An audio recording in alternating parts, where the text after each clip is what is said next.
Gentlemen, we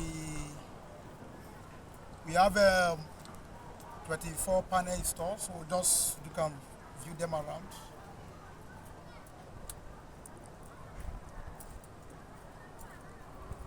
Okay, you can come. We have 24 panel store. Our charge controller is an hybrid system. It's an hybrid system. Our charge controller is 120 amps.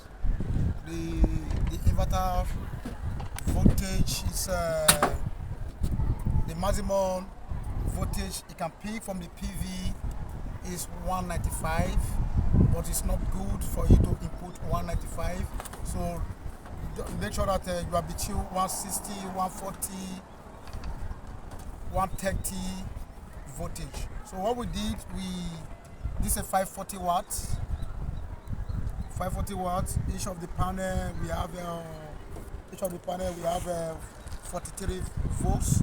So we connect three in series. Okay, we connect three of this panel in series to increase the voltage.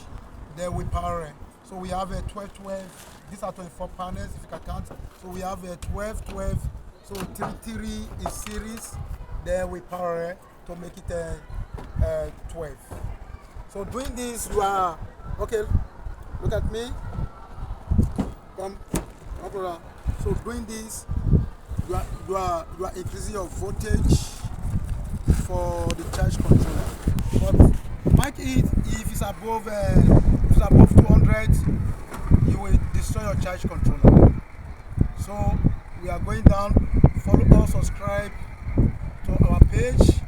We are going down to actually show you our connection and also explain to you how we are going to connect the PV and also how to configure your inverter system to make to 10 kVA, 20 kVA. So we are going to show you the procedure. So right